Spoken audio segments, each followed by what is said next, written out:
Shalom saudara, kembali berjumpa dengan saya Mulyawan. Kita kembali boleh menikmati firman Tuhan dimanapun saudara berada. Saya percaya Tuhan selalu ada menyertai yang berkati. Berkat Tuhan tidak dibatasi oleh ruang dan waktu. Tempat yang sama kita akan diberkati. Dimanapun kita berada kita juga diberkati. Di gereja kita diberkati, di rumah kita juga kita diberkati. Saudara siap menerima firman Tuhan, amin? Oke, sebelumnya kita tundukkan kepala kita berdoa. Terima kasih Tuhan untuk kesempatan yang indah. Kembali kami boleh bersama-sama memuji menyembah. Kembali kami boleh bersama-sama menikmati firman-Mu. Persiapkan hamba-Mu Bapa untuk memberitakan firman-Mu. Biar firman-Mu menuntun setiap langkah kami. Khususnya Tuhan dalam keadaan situasi seperti ini. Kami butuh firman-Mu Bapa. Di mana kami tidak bisa bekerja. Di mana kami tidak bisa beribadah. Di mana kami tidak bisa pergi kemana-mana. Tetapi damai sukacita senantiasa kami terpelihara. Karena firman-Mu ada dalam hidup kami, yang memimpin setiap aspek kehidupan kami. Di dalam nama Yesus, berbicara kepada setiap kami. Di dalam nama Yesus kami siapkan hati kami. Semua yang siap diberkati sama-sama katakan amin. Saudara, bersama dengan saya kita buka firman Tuhan dari Markus 4 ayat 35 sampai dengan 41. Markus 4, 35 sampai dengan 41.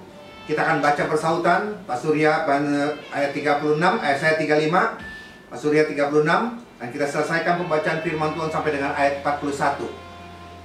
Markus 4, 35, 41. Sudah sampai di sana semuanya, amin? 35 saya. Markus 4, 35. Pada hari itu, waktu hari sudah petang, Yesus berkata kepada mereka, "Marilah kita bertolak ke seberang." Saudara, Mereka meninggalkan orang banyak itu, lalu bertolak dan membawa Yesus beserta dengan mereka dalam perahu di mana Yesus telah duduk, dan perahu-perahu lain juga menyertai dia. lalu mengamuklah taufan yang sangat dahsyat, dan ombak menyembur masuk ke dalam perahu, sehingga perahu itu mulai penuh dengan air. Pada waktu itu Yesus sedang tidur di buritan sebuah tilam. Maka murid-muridnya membangunkan dia dan berkata padanya, "Guru, engkau tidak peduli kalau kita binasa." Ia pun bangun menghardik angin itu dan berkata kepada danau itu, "Diam, tenanglah."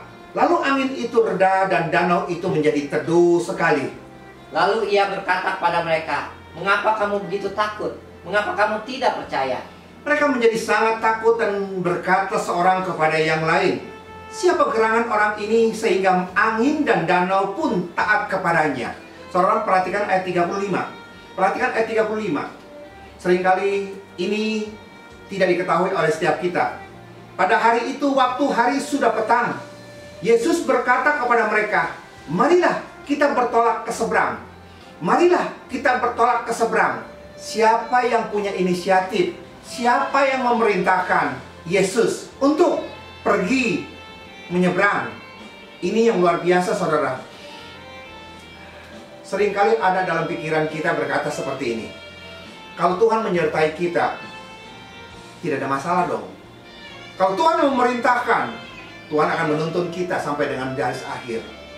Ternyata yang kita baca, Tuhan memerintahkan untuk murid-muridnya pergi ke seberang. Tetapi di tengah perjalanan ada badai, ada topan, ada masalah, ada pergumulan. Ingat, setan tidak takut. Karena setan selalu mengambil kesempatan untuk bisa mengusik saudara dan saya. Setan takut dengan Yesus, tapi bukan berarti setan terus diam saja. Dia akan berusaha untuk menyerang. Dan saat ini Yesus ada di sana bersama-sama dengan murid-muridnya, dan setan kembali menyerang. Saudara berkata begini, "Pak, masa dikit-dikit setan? Masa dikit-dikit setan? Ya kalau misalkan ada badai, ada gelombang, namanya juga di laut, namanya juga ada sungai, namanya juga di sana. Itu ada fenomena alam." Saudara, saya mau berkata di tempat ini, tidak ada perkara yang kebetulan di tempat ini. Ada amin? Dan ini merupakan ulah daripada setan iblis. Kok bisa, Pak? Perhatikan ayat. Saudara perhatikan Markus 5 ayat 1, 2, dan 3. Markus 5 ayat 1, ya. Markus 5 ayat 1 sampai 3, ya. 3. Yesus mengusir roh jahat dari orang Gerasa. Lalu sampailah mereka di seberang danau di daerah orang Gerasa. Baru saja Yesus turun dari perahu, datanglah seorang yang kerasukan roh jahat dari perkuburan menemui dia. Orang itu diam di sana dan tidak ada seorang pun lagi yang sanggup mengikatnya, sekalipun dengan rantai. Lihat apa yang terjadi, saudara. Ternyata Yesus berkata, mari berangkat pergi ke seberang. Kita tidak pernah tahu, kita tidak pernah mengerti ada apa di seberang. Ternyata begitu kita sampai ke seberang, di sana ada orang yang kerasukan roh jahat. Sudah begitu lama dia dikuasai roh jahat. Dia dirantai, rantai bisa diputusin. Semua orang mengikat dia, menahan dia, kekuatannya luar biasa. Sampai dia memukul-mukul dengan batunya. Dan orang takut kepada dia. Saudara, setan tidak mau Yesus sampai ke seberang. Karena setan tahu, iblis tahu, kalau Tuhan Yesus sampai ke seberang, orang itu pasti dibebaskan. Dan iblis tidak mau orang itu dibebaskan. Maka segala usaha, segala cara dilakukan oleh setan iblis untuk menahan supaya saudara jangan sampai di sana. Ini harus kita tahu. Setan memang takut dengan Tuhan. Setan memang takut dengan Tuhan. Tapi itu bukan berarti dia diam saja nyerah. Dalam setiap kesempatan dia bisa menyerang kembali. Kalau Yesus saja setan berani untuk mengutik-ngutik seperti itu, apalagi kita sebagai manusia. Hati-hati. Jangan mawas, jangan sampai kita lupa diri. Jangan sampai kita terpengaruh dengan semuanya ini. Pembelajaran apa yang ada, yang dapat kita petik dari peristiwa seperti ini? Mari kita buka firman Tuhan, ayat ke-35. Markus 4 ayat 35. Pembelajaran apa yang kita bisa dapat? Markus 4 ayat 35. Iya, Pak. Markus 4 ayat 35. Pada hari itu, waktu hari sudah petang, Yesus berkata kepada mereka, marilah kita bertolak ke seberang. Perhatikan saudara. Antara janji dan penggenapan janji biasanya ada namanya badai. Karena setan tidak mau. Janjinya, mari kita berangkat. Dan Tuhan menjamin ke seberang. Kalau Tuhan berkata, mari kita berangkat ke seberang, artinya dia menjamin kita pasti ke seberang. Dari firman Tuhan, dari janji ini sampai penggenapan, itu biasanya ada badai. Saudara, apapun yang saudara alami, badai-badai masalah, problem pergumulan, rumah tangga, usaha, pekerjaan, apapun badai ini, satu hal yang harus saudara ingat, apa yang saudara sudah miliki. Apa yang sudah saudara miliki, itu penting. Saudara, dari janji firman Tuhan sampai dengan penggenapan ada badai. Badai sebesar apapun. Atau waktu saudara berdoa badainya Tuhan sepertinya tidak menjawab. Badai ekonomi, kesehatan, apapun badainya. Saudara, ingat. Saudara harus tahu satu hal. Saudara harus satu hal. Satu hal saudara harus tahu. Apa yang sudah saudara miliki. Apa itu? Saudara punya janji Tuhan. Oke? Tuhan berkata, pergi ke seberang, sampai ke seberang. Itu janjinya dia. Oleh karena itu, kita bikin usaha, tempat kerjaan, rumah tangga, apapun, ingat, awali dengan janji. Jangan pernah kita melangkah tanpa janji daripada Tuhan. Ada 7.000 janji di dalam Alkitab. Waktu kita di tengah badai, kita cuma perlu satu janji untuk bisa menyelesaikan masalah problem seperti itu. Jadi, apapun yang kita mau lakukan, awali dengan janji. Karena dengan janji seperti ini, kita bisa menghadapi badai. Tanpa janji daripada firman, tanpa janji daripada Tuhan, kita tidak akan bisa kuat menghadapi badai. Oleh karena itu, miliki janji. Apakah saudara sudah punya janji Tuhan? Apakah saudara sudah memiliki janji Tuhan itu? Filipi 4 ayat 13 berkata apa? Segala perkara dapat kutanggung di dalam Dia yang memberikan kekuatan. Itu janji Tuhan. Kalau Tuhan memberikan kekuatan, segala perkara dapat aku tanggung. Itu janjinya. Bahkan firman Tuhan dalam Yesaya 54 ayat 17a. 17a-nya aja, Pak. Yesaya 54 ayat 17a. Yesaya 54 ayat 17a. Setiap senjata yang ditempa terhadap Setiap senjata yang ditempatkan kepada saudara dan saya, terus terhadap engkau tidak akan berhasil. lihat, itu janji Tuhan untuk menyertai setiap kita. Setiap maksudnya niat-niat orang jahat tidak pernah akan bisa kena, karena janji Tuhan untuk menyertai kita. Janji Tuhan untuk menyertai, memberkati, melindungi kita. Bahkan dalam Kejadian 12, lihat Kejadian 12 ayat 1 sampai dengan 4. 1 sampai dengan 3. Kejadian 12 ayat 1 sampai dengan 3. Kejadian 12 ayat 1 sampai 3. Direkap Abraham dipanggil Allah.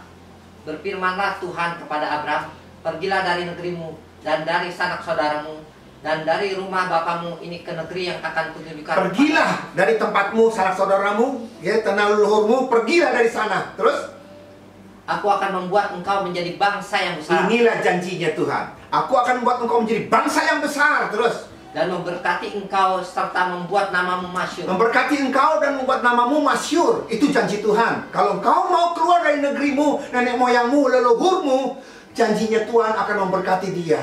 Memberkati Abraham menjadi bangsa yang besar. Terus ada apa, Pak? Dan engkau akan menjadi berkat. Dan dia akan menjadi berkat. Oke, bukan saja dia diberkati, dia juga jadi berkat. Saudara, jadi setiap tindakan kita harus berpegang kepada janji Tuhan. Berapa banyak kita di tempat ini, kita memulai usaha, kita memulai pekerjaan, karena kita melihat orang itu bikin ini kok untung ya, aku juga kepingin bikin itu. Oke, ada roti unyil, oh ada online, terus ada bisnis ini. Mereka bikin seperti itu karena melihat keadaan, tetapi mereka tidak pegang janji Tuhan. Pada janji Tuhan, kalau kau pegang janji Tuhan, waktu kau menghadapi badai, pegang janjinya. Karena apa? Dengan janji itu kau hadapi badai. Kita lihat Ibrani. Pak, lihat Pak. Ibrani 13 ayat 5 sampai dengan 6. Ibrani 13 ayat 5 sampai dengan 6. Ibrani 13 ayat 5 sampai 6. Janganlah kamu menjadi hamba uang dan cukupkanlah dirimu dengan apa yang ada padamu. Terus, karena Allah telah berfirman, aku sekali-sekali tidak akan membiarkan engkau dan aku sekali-sekali tidak akan meninggalkan engkau. Ayat 6. Sebab itu dengan yakin kita dapat berkata, Tuhan adalah penolongku, aku tidak akan takut. Apakah yang dapat dilakukan manusia terhadap aku? Saudara percaya? Saudara percaya? Amin. Jangan menjadi hamba uang. Khususnya dalam keadaan seperti ini, semuanya lockdown. Saudara yang punya usaha tidak bisa berusaha, punya toko tidak bisa buka toko, punya restoran terbatas, pelanggan tidak seperti biasanya. Saudara punya karir, punya bisnis, lockdown semuanya. Dan disinilah apakah kita bisa percaya dan janji firman Tuhan dalam Ibrani tadi. Sekali-kali aku tidak akan meninggalkan engkau, sekali-kali aku tidak akan membiarkan engkau, karena kau berharga di hadapan Tuhan. Bisakah kita percaya? Pegang janji Tuhan. Dalam keadaan seperti ini justru kita harus lebih menguatkan diri kita lagi untuk kita berpegang kepada Dia. Lihat Mazmur 91. Mazmur 91 ayat 10. Lihat Mazmur 91 ayat 10. Iya Pak. Mazmur 91 ayat 10 bunyi demikian. Malapetaka tidak akan menimpa kamu, dan tulah tidak akan mendekat kepada kemahmu. Malapetaka tidak akan menimpa kita, tulah tidak akan mendekat kemah kita. Karena apa? Karena itulah janji Tuhan. Kalau kita menempatkan Dia sebagai tempat perteduhan kita, kalau kita menempatkan Dia tempat pertolongan buat kita, karena kita akan dilindungi, kita akan dijagai. Berapa banyak setiap kita di tempat ini untuk kita berjalan dengan satu hal, milikilah janji itu. Apakah saudara memiliki janji itu? Ingat, saya ulang, Alkitab ada 7.000 janji Tuhan. Oke, kita cuma butuh satu janji di dalam setiap masalah problem, setiap pergumulan. Stop kita berargumentasi, stop kita berkata Tuhan kenapa, Tuhan berkata kenapa. Tetapi kita pegang janji firman Tuhan. Kita berkata apa? Tuhan, Engkau kekuatanku, Engkau perlindunganku. Jangan sampai kita lalai di sini. Kita tidak pernah akan bisa berkuasa, kita tidak pernah akan bisa menghadapi badai masalah problem pergumulan tanpa janji daripada Allah. Saudara, contohnya seperti ini. Kira-kira saudara berani tidak sih datang kepada saya dan minta uang 100 juta? Kira-kira saudara berani nggak datang ke saya dan minta uang 100 juta? Saudara akan datang kepada saya dan saudara berkata, aku berani. Kenapa kok berani? Oke, karena aku punya surat perjanjian. Oke, dan surat perjanjian ini tertulis dengan meterai bahwa tanggal sekian, bulan sekian, oke, aku berhak untuk menagih uang sebesar 100 juta. Dan disitulah saudara bisa mengklaim janji itu karena saudara punya pegang perjanjian tadi. saudara punya kekuatan. Tetapi kalau saudara tanpa memiliki perjanjian ini, saudara tidak pernah akan, jangankan 100 juta, 1 juta saja kau tidak akan terima. Tetapi karena kau memiliki surat perjanjian, kau punya keberanian untuk datang. Dan kau yakin kau pulang dapat uang itu. Kita lihat satu firman Tuhan di dalam 1 Samuel 10 ayat 6 sampai dengan 7. 1 Samuel 10 ayat 6 sampai dengan 7. Orang kan di mana raja awalnya bergerak dalam perjanjian, tapi pelaksanaannya dia lepas dari perjanjian.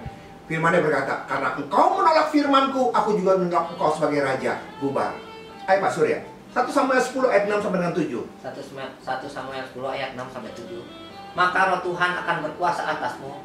Engkau akan kepenuhan bersama-sama dengan mereka dan roh Tuhan menguasai kita, maka dia akan kepenuhan seperti itu. Terus ayat 7. Apabila tanda-tanda ini terjadi kepadamu, lakukanlah apa saja yang didapat oleh tanganmu, sebab Allah menyertai engkau. Ya, ini kan perjanjiannya. Kalau roh Tuhan menyertai memberkati, saudara, lakukanlah apa yang bisa dilakukan oleh tanganmu. Itu kan perjanjiannya. Tapi kita lihat pelaksanaannya. 1 Samuel 10, 1 Samuel 18 ayat 9, Pak. 1 Samuel 13 ayat 9, maaf. 1 Samuel 13 ayat 9. Apa yang pelaksanaannya? 1 Samuel 13 ayat 9. Sebab itu Saul berkata, bawalah kepadaku korban bakaran dan korban keselamatan itu. Lalu ia mempersembahkan korban bakaran. Lihat yang dilakukan. Saul tidak sabaran karena Samuel terlambat datang. Bawa korban bakaran itu bukan haknya dia. Itu orang Lewi punya pekerjaan. Tapi dia lakukan dengan dia melangkahi titahnya. Akibatnya Tuhan menolak dia sebagai raja. Saudara, kita bisa ada di tempat ini, kita bisa melangkah dalam usaha, dalam pekerjaan, dalam karir, dalam bisnis, apapun. Ingat, awali dengan janji Tuhan. Miliki janji itu. Dan dengan janji itu, sekalipun masalah problem menyertai memberkati, melalui janji itu kita akan menghadapi. Tanpa janji itu kita tidak bisa berjalan sendiri. Ada amin? Yang kedua kita lihat apa yang harus kita tahu. Ayat 36.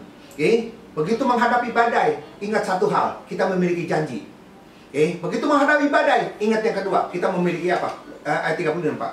Ayat 36, Pak. Markus 4. Iya. Markus 4 ayat 36. Mereka meninggalkan orang banyak itu lalu bertolak dan membawa Yesus berserta dengan mereka dalam perahu, di mana Yesus telah duduk dan perahu-perahu lain juga menyertai dia. Di tengah badai yang kita harus ingat, kita memiliki apa? Janji Tuhan. Di tengah badai kita harus ingat, kita disertai oleh Tuhan. Yesus ada di sana. Tetapi masalahnya ayat 38, Yesus tertidur di sana. 38, Pak. Markus 4 ayat 38. Pada waktu itu Yesus sedang tidur di buritan sebuah tilam. Maka murid-muridnya membangunkan dia dan berkata padanya, Guru, engkau tidak peduli kalau kita binasa. Saudara, awali usaha pekerjaan kita dengan janji. Melalui janji itu kita menghadapi badai. Waktu menghadapi badai, ingat, kita punya janji, kita punya penyertaan Tuhan. Seringkali kita berdoa, Tuhan, Roh Kudus penuhi, Tuhan penuhi aku, penuhi aku. Roh Kudus ada menyertai kita, dia ada begitu dekat dan hanya sejauh doa. Dia sudah ada menyertai. Tapi masalahnya, kalau dia ada menyertai kita, kenapa dia tidur? Saudara, dia ada menyertai kita, dia tertidur karena engkau bikin dia nganggur. Dia menyertai kita, tapi dia tidak aktif untuk bisa menolong kita dalam usaha pekerjaan kita. Dia tidak menolong kita waktu ada badai, karena engkau membiarkan dia tertidur. Bagaimana mungkin, Pak, aku bisa membiarkan Tuhan tertidur? Yeremia 17 ayat 5. Ayo Pak Surya, Yeremia 17 ayat 5. Yeremia 17 ayat 5. Beginilah firman Tuhan, terkutuklah orang yang mengandalkan manusia, yang mengandalkan kekuatannya sendiri, dan yang hatinya menjauh daripada Tuhan. Ulang lagi, Pak. Terkutuklah orang yang mengandalkan manusia. Stop, karena engkau mengandalkan manusia, Tuhan Yesus nganggur. Engkau mengandalkan dia, engkau mengandalkan orang itu, kau mengandalkan orang itu, kau mengandalkan itu. Tuhan gak ada kerjaan. Akhirnya dia tidur. Terus, kenapa dia tertidur? Yang mengandalkan kekuatannya sendiri. Engkau mengandalkan kekuatanmu, kepandaianmu, intelektualmu, keuanganmu, kau mengandalkan koneksimu. Dan kau tidak pernah mengandalkan dia. Dia nganggur, dia tertidur. Terus, Pak, dan yang hatinya menjauh daripada Tuhan. Dan begitu hati kita menjauh daripada Tuhan, hati kita tidak tertuju kepada Dia, tidak berfokus kepada Dia, dia nganggur. Oleh karena itu saudara, siapapun kita di tempat ini, jangan biarkan Yesus tertidur di dalam rumahmu, dalam perusahaanmu, dalam pabrikmu, karena engkau tidak pernah mengaktifkan Dia. Engkau mengandalkan proyek, engkau mengandalkan bank, engkau mengandalkan manusia, engkau mengandalkan kepandaian. Kau tidak pernah akan bisa menyelesaikan masalah dengan mengandalkan hal seperti itu. Bangunkan Dia. Kalau hari-hari ini, hari-hari ini begitu kerasnya Tuhan berbicara kepada setiap kita. Karena apa? Karena sudah begitu lama Tuhan dibiarkan tertidur di negara kita. Sudah begitu lama Dia dibiarkan Dia tertidur di sana. Kau andalkan kekuatanmu, kemampuan, kehebatanmu, koneksimu. Kau tidak peduli dengan Dia dan Dia nganggur di sana. Oleh karena itu, hari ini saudara, jangan biarkan Tuhan Yesus tertidur di dalam perahumu. Jangan sampai Tuhan Yesus tertidur dalam usaha pekerjaanmu. Kalau dalam keadaan aman, kau bisa biarkan itu terjadi. Tapi kalau kau dalam keadaan kepepet, ada badai, ada topan, kau perlu Dia. Bangunkan Dia. Karena hanya Dia satu-satunya yang bisa menyelesaikan. Dan Dia akan berkata, diam, tenanglah. Semuanya akan tenang. Hanya Dia yang bisa melakukan seperti itu. Siapapun kita di tempat ini, ingat, badai, masalah, problem, pergumulan apapun, satu hal, kau punya janji. Janji penyertaan daripada Tuhan. Kedua, engkau memiliki penyertaan Tuhan. Dan kalau selama ini kau menindak-bobokkan dan tidak pernah mengaktifkan Dia dan mengizinkan Dia hanya ada di dalam diri saudara dan Dia tertidur di sana, hari ini tidak kebetulan kita mengalami masalah seperti ini. Bangunkan Dia dengan mesbah doa. Bangunkan Dia dengan doa. Minta hikmat kepada Dia untuk menuntun setiap langkah kita. Karena hanya Dia yang bisa melepaskan saudara dan saya. Amin. Tundukkan kepala kita berdoa. Ampuni kami Bapa kalau selama ini begitu bodohnya kami Tuhan. Kami memiliki janji. Kami memiliki 7.000 janji Tuhan, tetapi tidak ada satupun yang kami klaim. Karena kami tidak mengerti janji-janji seperti itu. Kami melangkah bukan karena janji, tetapi kami melangkah karena kepintaran kami. Kami melangkah karena kami punya modal. Kami melangkah karena kami punya pengalaman. Ternyata semuanya itu sia-sia. Tanpa penyertaan daripadamu Bapa, tanpa jaminan janji daripadamu Tuhan, kami tidak bisa berbuat apa-apa. Tapi karena kami memiliki janji, sebesar apapun problem, masalah, pergumulan, kami pasti akan mampu. Bukan karena kekuatan kami, karena campur tangan-Mu yang memampukan kami. Tuhan, kami seringkali berdoa, Tuhan penuhi kami, Tuhan penuhi kami, padahal Engkau begitu dekat. Engkau sudah ada di dalam diri setiap kami. Engkau menyertai setiap langkah kami, tetapi kami Tuhan membuat Engkau tertidur di sana. Kami tidak pernah mengandalkan Engkau. Kami tidak pernah berkomunikasi. Kami tidak pernah minta hikmat untuk menuntun setiap langkah kami. Karena kami merasa kami pandai. Kami merasa seperti kami orang pintar, seperti murid-murid-Mu Tuhan. Mereka berkata, di darat Tuhan Yesus luar biasa. Orang lumpuh, orang tuli, orang kusta, orang sakit. Tetapi kalau di lautan, kami pakarnya. Semuanya sia-sia. Engkau bukan saja Allah di darat, Engkau Allah di lautan, Engkau Allah di dunia, Engkau Allah di surga. Karena Engkau yang memiliki semuanya. Tuhan, kami tidak mau lagi berlarut-larut berlama-lama untuk membuat Engkau tertidur di sana. Hari ini juga Tuhan, kami akan membangunkan Engkau. Kami butuh Engkau Tuhan untuk menuntun kami, untuk menjaga melewati semuanya ini. Kami tidak takut, kami tidak gentar, karena Engkau ada menyertai kami. Dan Engkau tidak tertidur. Engkau siap untuk menyertai kami, membawa kami dalam jalan kemenangan-Mu. Hamba-Mu sudah selesai berbicara. Ya Roh Kudus terus berbicara, mengajar kepada setiap kami, menuntun setiap langkah kami, sehingga sungguh nyata kekuatan-Mu dan kuasa-Mu Bapa. Sehingga rumah tangga, keluarga, usaha, pekerjaan, karir, bisnis kami diberkati luar biasa. Dimanapun jemaat-Mu berada, berkati rumah tangga mereka, keluarga, usaha, pekerjaan, karir, bisnis, toko, pabrik mereka diberkati. Sekalipun dalam keadaan lockdown seperti ini, Engkau bisa memberkati kembali mereka. Engkau bisa memulihkan ekonomi mereka. Karena Engkau yang megang kendali. Di dalam nama Yesus, kami punya Allah yang hidup, bukan Allah yang tertidur. Di dalam nama Yesus, memberkati negara kami Tuhan. Selamatkan negara kami Bapa. Bukan tangan Tuhan kurang panjang, pendengaran kurang tajam, tetapi melalui peristiwa seperti ini, Engkau tengah berbicara kepada setiap kami untuk membangunkan Tuhan, meninggikan Dia lebih daripada segala-galanya. Kami akan melihat bagaimana tangan kuasa Allah yang luar biasa. Melalui masalah seperti ini Tuhan, pertobatan terjadi, keselamatan terjadi, nama Tuhan dimuliakan. Terima kasih Bapa. Kami serahkan semua jemaat-Mu dalam tangan-Mu. Dalam nama Yesus kami syukur untuk berkat-Mu. Haleluya. Amin. Saudara yang kasih Tuhan, demikian firman Tuhan. Sampai berjumpa dalam ibadah yang akan datang. Tuhan Yesus berkati. Shalom.